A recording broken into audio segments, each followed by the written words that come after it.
Welcome to a tribute to Martin Luther King Jr.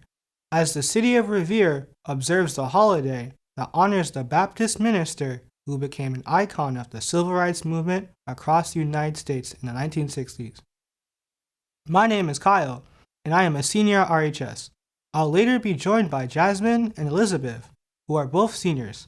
Tonight's presentation was organized by Revere Public Schools in collaboration with the City Human Rights Commission. This remote, pre-recorded event maintains the organizers' intention to highlight and honor Martin Luther King Jr.'s legacy and monumental contributions to the advancement of social justice and human rights. His inspiration lives on to this day, 54 years after his death. Our program will include remarks from Representative Jessica Giannino, Representative Jeff Turco, Mayor Brian Arrigo, and State Senator Lydia Edwards, followed by presentations from participants representing Revere schools. We begin with our national anthem. Oh, say, can you see by the dawn's early light what so proudly we hailed at the twilight's last gleaming, whose broad stripes and bright stars through the perilous fight o'er the ramparts we watched were so gallantly streaming, and the rocket's red glare, the bombs bursting in air, gave proof through the night that our flag was still there. Oh, say does that star-spangled banner yet wave o'er the land of the free and the home of the brave? Thank you to Juliana for that beautiful performance of our national anthem. And as Kyle said earlier, I am Jasmine, who is a senior at RHS. For the next portion of our program, it is my honor to introduce you all to Representative Jessica Giannino, Representative Jeff Turco, Mayor Brian Arrigo, and Senator Lydia Edwards. Without further ado, our local officials and Senator Edwards will share some thoughts on Dr. King and the importance of this day. In one of his sermons, Dr. King once said, "Life's most persistent and urgent question is, what are you doing for others?" We should all consider this question each day, especially after the last few years. Martin Luther King Day is known as a day of service, as action was an important cornerstone to Dr. King's work and legacy. While partaking in today's observances, I ask you to take a moment to reflect on this idea of service and how you can help others in our community. Helping a neighbor can be as simple as checking in or asking how their day is going. Sometimes it's the smallest gestures that mean the most. By taking a moment to check in on each other, we can all do our part to make Revere a better community to work, live, and raise a family in. Each day when you do something to help a family member, friend, or neighbor, you're renewing Dr. King's life mission. One of my favorite things about Revere is how inclusive and integrated our community is. There are so many residents from different backgrounds, cultures, and beliefs, yet every event in our city feels like one community, one family. Other people can learn a lot from Revere, and for that, I thank you. Thank you all for being a part of the City of Revere's observances of Dr. Martin Luther King Jr. Day. Thank you for your community involvement and commitment to making Revere and the world a more caring place. Hello, my name is State Representative Jeffrey Turco, and it's my great opportunity to offer you a few words as we celebrate together Martin Luther King and his great legacy. The thing I'm most fondest about with Martin Luther King is that he often talked about love and the redemptive power of love, and he talked about the difference between like and love.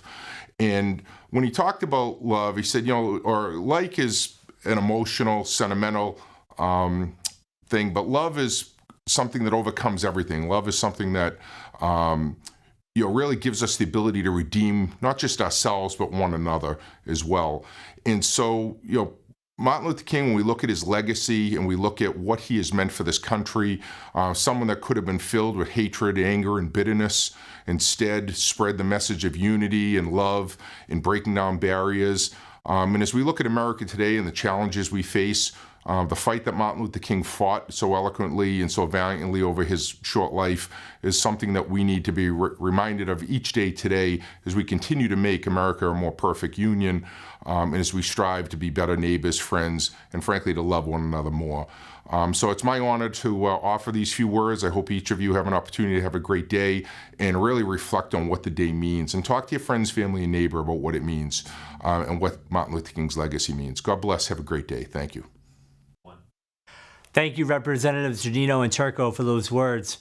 And thank you to the school district, students, and educators who work collaboratively to make today's event happen. We started this program last year in partnership with the Human Rights Commission, and I'm honored to be asked again to speak among so many respected community members and leaders. Tomorrow, the nation joins in celebration of the life and work of the late Reverend Martin Luther King Jr., a revered civil rights advocate and leader. Martin Luther King Jr.'s legacy has spanned decades in both our classrooms and in our hearts. On August 28, 1963, Martin Luther King Jr. gave his famous "I Have a Dream" speech among a crowd of more than 250,000 people on the steps of the Lincoln Memorial. Folks traveled far and wide to hear the late Reverend speak, unbeknownst to them, the importance of that moment in our history. In this speech, King professed that 1963 is not an end, but a beginning. And in many ways, it was. There is no doubt progress has been made since that important speech 60 years ago. Progressive strides in social justice and even perceptions of acceptance among marginalized communities. In large part, much of that progress can be attributed to the late Reverend and the building blocks he and other leaders gave us during the Civil Rights Movement. But it is also attributed to so many more who put in the work every day to make this world a better place. From the community groups who organized protests in their small towns across the United States in the summer of 2020, to the students who worked on tonight's program to share the late Reverend's message. 60 years later, MLK's lessons of resilience, peace, and acceptance still resonate, and may we hold these lessons indefinitely. I sit here today at the start of 2023 echoing the same concept as Martin Luther King Jr. 2023 is not the end, but the beginning. Let us remember the lessons MLK taught us and carry them throughout our lives. Our community will be better for it. Hi, everyone. My name is Lydia Edwards. I am your state senator, honored to serve you in Revere, and I am here with a very brief message on Martin Luther King Day. We're here to celebrate not just the man, but what he stood for, which is the United States, this beautiful country being the best country it can be. A country that stands for and actually practices and lives for equality, for freedom, and for the dignity and humanity in all of us. That's why we celebrate and reflect on him, but also his message of love and connection and bringing community together. I think when we pause on the day, instead of thinking of it as a day off, we should be thinking of it as a day of reflection and really questioning how we are living up to the own credences of our own Constitution and making sure that we are loving and connecting and treating people with dignity as much as possible. It's a moment to reflect on the dignity of our nation, of our state, and of course, of our city, Revere. I hope that on Martin Luther King Day, this Martin Luther King Day, we not only express gratitude for being able to be here, being able to have a democracy that's vibrant and beautiful, but also to celebrate our diversity. What makes us different is also what connects us. We come from different places. We certainly look differently. We speak different languages. But we all deserve dignity, respect, and equality.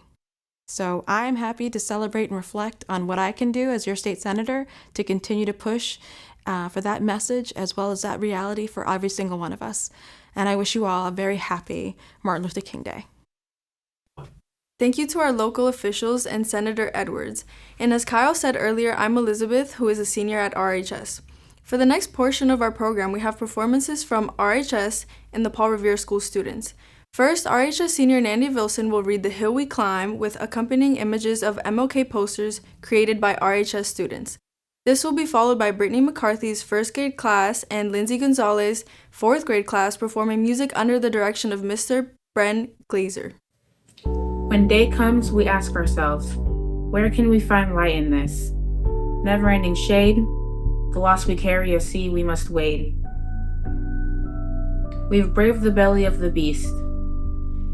We've learned that quiet isn't always peace, and the norms and notions of just what isn't always peace.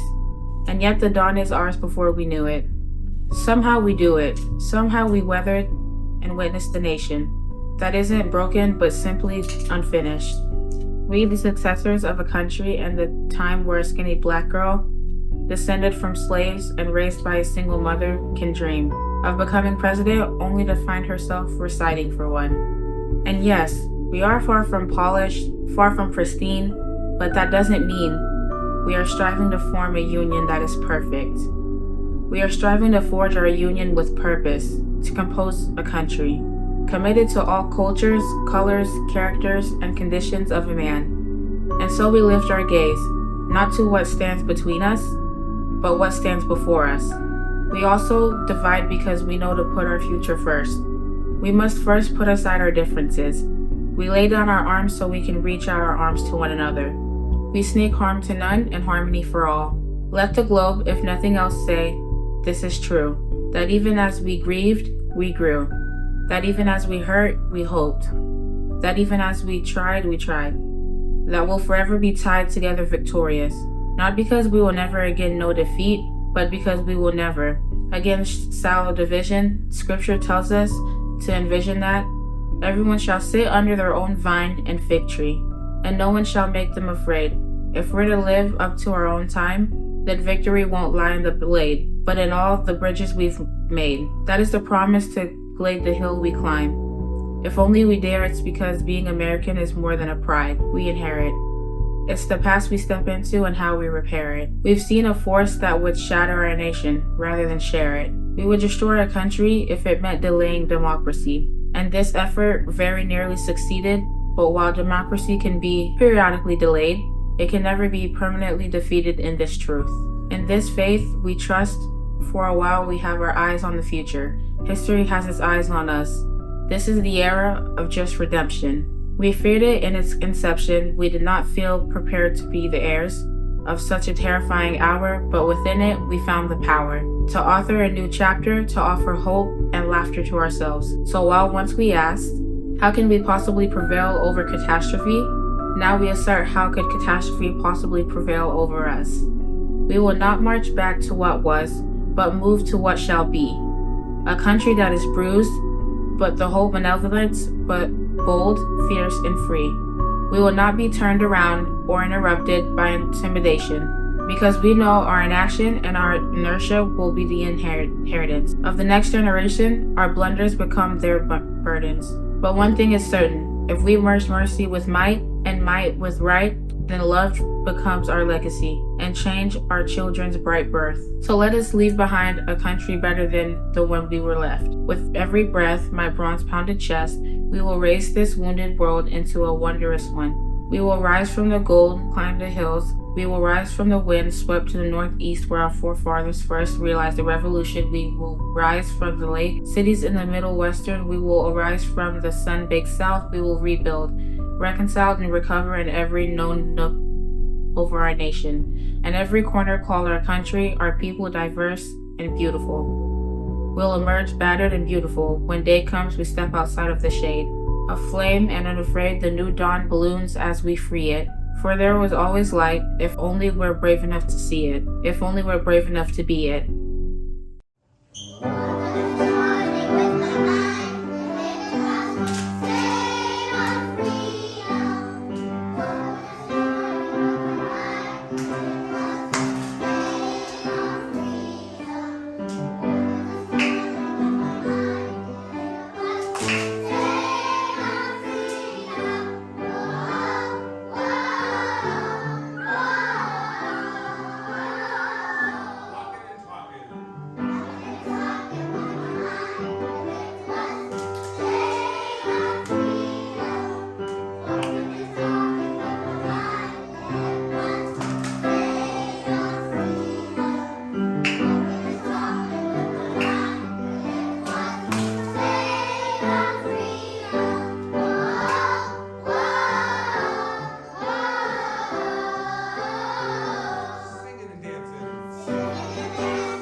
Wow! Thank you to the students from RHS and The Hill for those beautiful performances. Next, I would like to introduce Dr. Lorenzo Garcia, Assistant Superintendent of Equity and Inclusion. And students from RHS engaging in a discussion, recently RHS students had the chance to participate in a conversation with Dr. Garcia about Dr. King's words and wisdom and the power of his legacy. Hello again.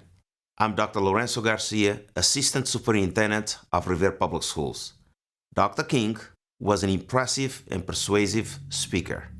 His wisdom and thoughts have stood the test of time and are just as relevant today as they were over 50 years ago. To celebrate the importance of this day, we invited several high school students to share their views and perspectives about Dr. King Jr.'s life, legacy, and leadership.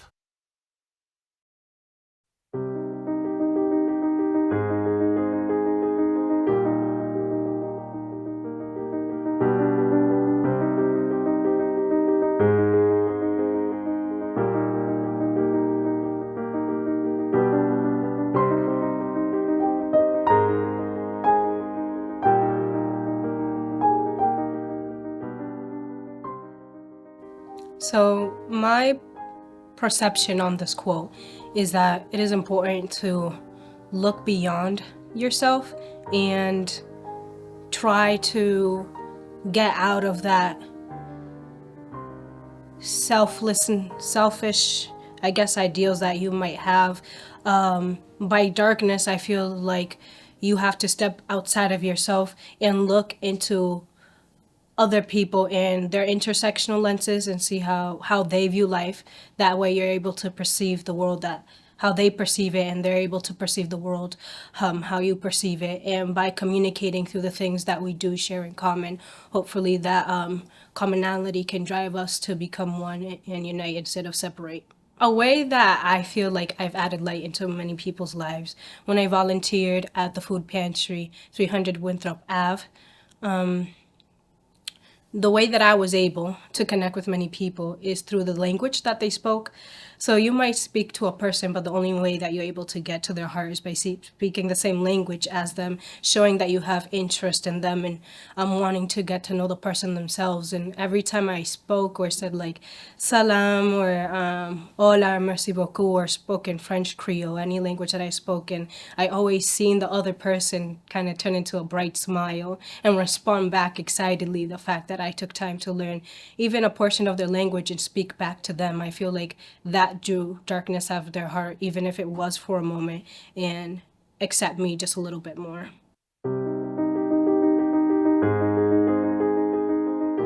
Injustice means to me not having a fair opportunity. I think of the image equity versus equality. In one photo we see like 3 boys standing, but there's a fence blocking them. And then equality is that they each have a box, yet they each have a box to stand on, yet one might not need it more than the other one. So to me, I feel like injustice is kind of like those boxes, giving opportunities to those that don't need it, rather to the ones who are the ones who need it.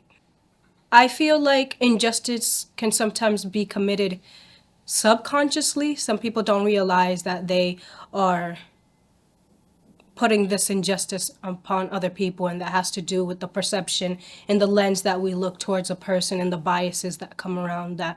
So sometimes I've experienced it in class where teachers expect more of a student rather than myself, because I am a Black student. So it's kind of like that injustice, thinking that I won't achieve higher compared to my other counterpart.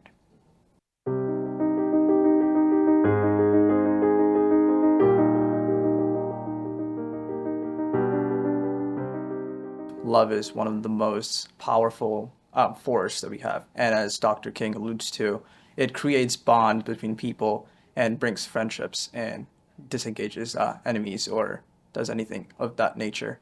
And so, I believe that love is the only force in this world that we have that can bring people together no matter the differences that we have. And in terms of how this resonates to my life, the one thing that I can remember right now is my elementary school experience. I absolutely despised my elementary school because I did not feel like my teachers cared about me. I didn't feel loved. I didn't feel the affection coming from my teachers. But when I moved schools, all of a sudden, I liked going to school. My teachers showed that affection. They loved me. They cared about me. And so all of a sudden, school, instead of becoming something that I absolutely despised, something that I hated, it became something that, I love going to. I enjoy being in that space, being around those people, being able to communicate my ideas, being able to communicate with people. All of a sudden, I love doing those things. And if it wasn't for that love that those teachers showed me, and I appreciate them so much till this day, they had such a big impact on my life just because they, provided that love to me. For that reason, that I started loving school, and which is why I enjoy being in school, and that's why I want to serve my school and bring change to the school. I think when we talk about serving others, you're not just wanting to benefit them, and you're not necessarily looking for anything in return. When I think of serving others, the only thing that I can think of is, the happiness that I can see on their faces when I can benefit them. I'll use the example of being a digital navigator at the Revere Public Library. All the seniors come in, or people who are not very good with technology. I was able to help them with their technological needs, and all of a sudden I could see they're like, wow, this is amazing. How did you do this? And all of this, like, that happiness brings me so much fulfillment and like purpose, which makes me, feel better. I'm not getting anything in return for that. I'm getting the purpose and the fulfillment, which just means a lot to me. And, when you serve, it's not an easy job to do. There's so many variables that you have to consider, and there's so many people involved. And so, even though it's not an easy job, it's something that's really fulfilling. And if you're doing this for the wrong reasons, you might be very unmotivated to do that. And so the way that I'm super motivated to keep, serving people, serving the Revere community is, this sense of fulfillment that I get.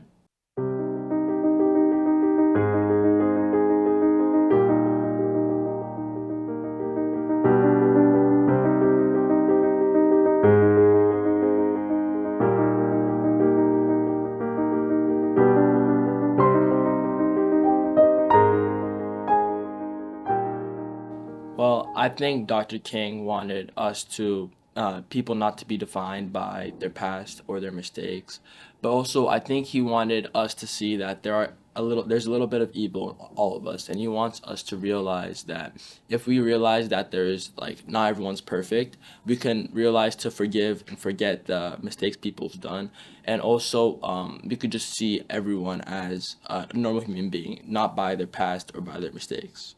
Well, I think there is a certain limit to what is forgivable, but also people change over time.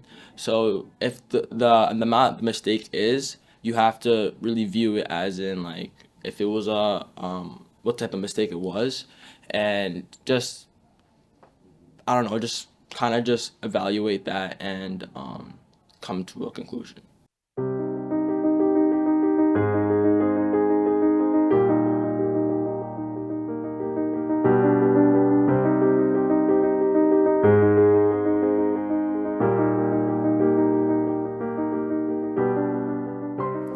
My interpretation of this quote is that he wanted all of us to be one with each other. He wanted all of us to be peaceful and happy and love each other and respect each other. I think that we have been taking steps to his dream, and there's so much work to be done. But specifically in our Revere community, I feel like we represent that very well because we all accept each other, we all support each other. There's so much love in our community that it genuinely is a very good representation of what he wanted. He doesn't literally mean holding hands, but he means being one with each other and respecting and motivating each other to do the best we can. I think there is definitely much work to be done. I feel as if we have made small steps, but as we continue to move forward in a society, there are a lot of steps we have been taken back. including police brutality, misrepresentation, oppression of minorities. These are all things that contradict what he wanted. And these are all things we all need to work on together to come to an overall conclusion of just supporting one another and not seeing each other for color, but for who we are on the inside. Revere does a very good job in trying to include everyone, but there are many situations where, as a former peer has said, teachers may single out certain people because of their ethnicity or race and think less of them because of that, instead of wanting to motivate everyone equally to do the best they can.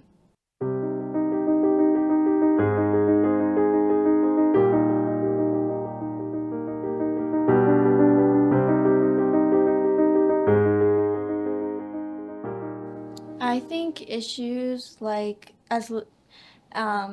stereotypes in the media. I feel like a lot of people and individuals in society today carry their own implicit bias of certain races and may react to certain races differently than other races.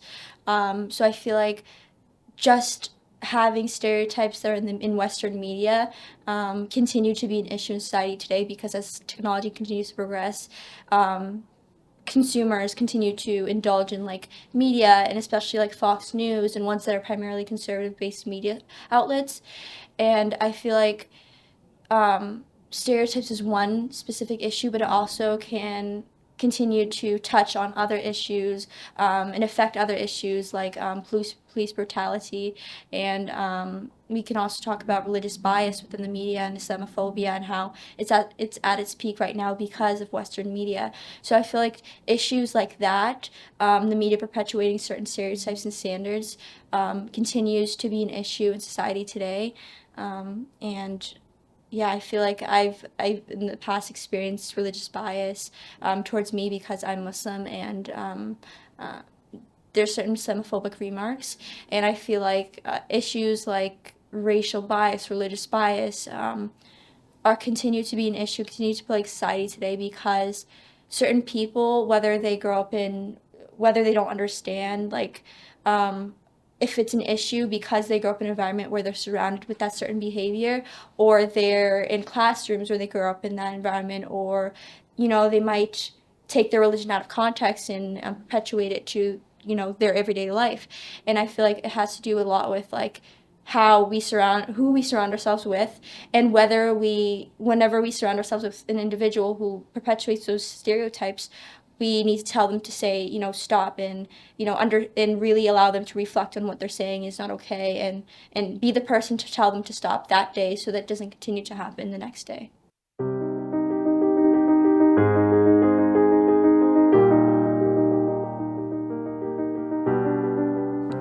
I think that some ways we can honor Dr. King and his legacy in our community are making sure that he's not only talked about on a certain day or week of the year. It needs to be talked about year-round and included in classrooms.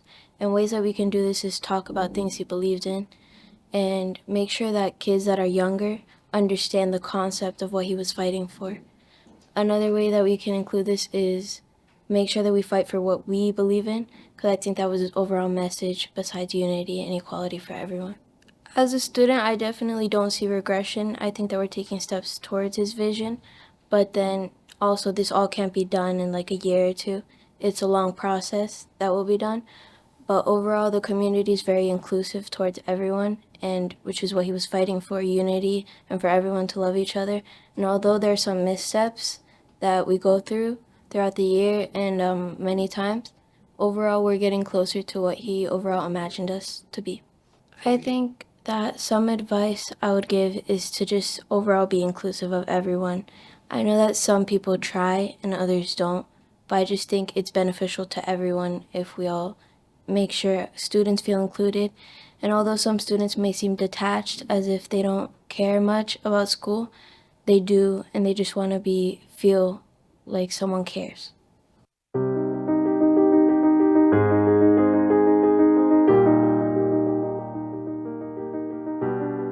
I think Dr. King's legacy, he was greatly known as being a civil rights leader, he took a lot of action towards bringing equality for everyone, specifically African Americans. He worked towards ending segregation within communities at his time. He was known for his ideologies of bringing love and peace and forgiveness, as others have discussed. So a lot of his work was inspiring others and making sure that we were bringing everyone together rather than separating everyone. So what he did brought a lot of support from others, and therefore teaches us how it is important that we are united with others and also gain that same support. So when it comes to serving others, it's making sure that we're not only thinking of ourselves, but thinking of other communities. It can be beyond like communities that we self-identify with, because it's important that we are taking part for everyone and making sure that everyone feels equal and are getting the same opportunities. So when we're serving others, we want to make sure we're learning from what Dr. King taught us, being peaceful, treating everyone with love, and that's the way that we can work towards like a better future for everyone, so we can fix what is now in society, because a lot of the issues that he was working on then are still prevalent and like present now and today. Obviously, we've made some steps towards progress, but there's always need for improvement, and that comes through, engaging with others and making sure that everyone is serving and playing a part, because everything that we do, little to big, has a big role and creates kind of like a chain effect into how things work in society. So it's our role to make sure that we're breaking that cycle, breaking that chain, so that everything is working to instead be united. In Memoriam, Martin Luther King Jr. Honey, people murder mercy, USA, the milk land turned to monsters teach. To kill, to violate, pull down, destroy, the weekly freedom growing fruit from being born, America. Tomorrow, yesterday, rip, rape, exacerbate, despoil, disfigure, crazy, running, threat, the deadly thrall. Appall, belief, dispel, the wildlife burn, the breast, the onward tongue, the outward hand, deform, the normal rainy, riot sunshine, shelter, wreck, of darkness, derogate, delimit, blank, explode, deprive, assassinate and batten up, like bullets fatten up, the raving greed, reactivate a springtime terrorizing, death by men, by more than you or I can. They sleep who know a regulated place or pulse or tide or changing sky, according to some universal stage direction obvious like shore wash shells.